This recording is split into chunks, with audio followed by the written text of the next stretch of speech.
Hi, my name is Andy, I'm 36 years old and I have osteogenesis imperfecta, which you might know better as brittle bone disease. I am what is known as a spontaneous mutation, which means that even though the condition is genetic, there was nobody previously recorded in my family as having brittle bones. So my mum had no idea when she was pregnant with me that she was going to give birth to a child with brittle bones. There were no early warning signs, nothing showed up in the scans that indicated that I might have this genetic condition. About 2 weeks before I was born, my mum went in for a scan and they realised that my body had turned around in the womb and that I was going to come out feet first. So the doctors did a procedure where they basically manipulated my body so that it would be facing the right direction when it came time for my mum to give birth. In the process of doing this, they actually broke my ribs, my arms and my legs. Now, they had no idea that they'd done this at the time. There was no way to tell just from the scans or anything like that. And obviously they couldn't x-ray my mum while she was pregnant. Between that event happening and my mum giving birth, I actually managed to turn myself back around in the womb because I'm as stubborn as a donkey, basically. So when it came time for my mum to give birth, I came out feet first, or I started to come out feet first. And when that happened, they decided to perform an emergency cesarean on my mum. Now, because she was so far into giving birth, they couldn't give her a full anaesthetic. What they had to do was give her laughing gas and put up a privacy screen so that she couldn't see what was going on while they were basically cutting me out of her body. On a side note, my dad was a butcher at the time and he thought it would be funny to tell my mum, because he was watching it happen, that it's just like carving up a cow.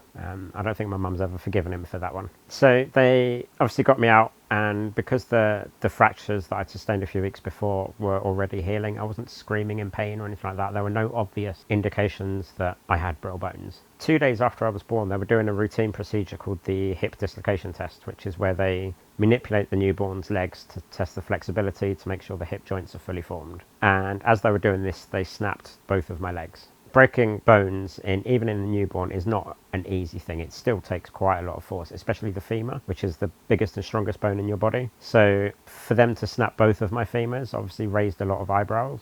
And they then did an x-ray of me and they found the healing fractures that I'd sustained a few weeks before when they were manipulating me in the womb. And they also noticed that there were already deformities in my skeleton where these fractures hadn't healed correctly. At the time, brittle bones wasn't very well known. It was about 1 in 15,000 people were born with it. So this was before the internet, so there was no way doctors could look up these symptoms quickly. There were not people online posting videos and talking about their experiences. And this was before Unbreakable, so the condition wasn't really known in the public and in the mainstream. So at 2 days old, after sustaining these fractures from the hip dislocation test, the doctors diagnosed me with osteogenesis imperfecta. And the doctor that my mum had at the time was just not very knowledgeable. He told my mum a lot of falsehoods. He told her that I would never be able to walk. I can walk, and I have walked in the past. I use a wheelchair more now, but that's just because I've got older and had way too many injuries, and it's harder for me to walk. He told her that I would need to wear a helmet to protect my head, because if I bashed my head against the wall or something, I would run the risk of cracking my skull and doing myself some serious damage. I've never had to wear a helmet. I've definitely had my fair share of knocks to the head over the years, but thankfully, most of the time I just end up with a bruise like everybody else. He told my mum that I wouldn't be able to attend mainstream school. I'd have to go to a special needs school, a school specifically for people with disabilities. That's not true. I have always attended mainstream schools. My mum fought very hard for me to have the same education as everybody else. And the final thing that he told my mum was that it didn't matter anyway, because science was advancing very fast and there would be a cure for brittle bones by the time I was 3 years old. That was in 1988, so he was expecting a cure about 1991. I can tell you now in 2024 we are nowhere near finding a cure for brittle bones. It's not even, a heavily researched area because it's much easier to treat the symptoms rather than eliminate the cause. So the doctor obviously wasn't very knowledgeable about brittle bones, and this false information was the only information my mum had for the first 6 months of my life. Thankfully, my GP found a charity based up in Scotland called the Brittle Bones Society, which was for people with our condition. He put my mum in contact with this charity and they gave her real information that was actually relevant and factually correct. They also put her in contact with an occupational therapist at Great Ormond Street Hospital. Her name was Alison Wisbeach. She was the head occupational therapist at Great Ormond Street. At 6 months old, she came to visit my parents and basically told my mum I was useless as a baby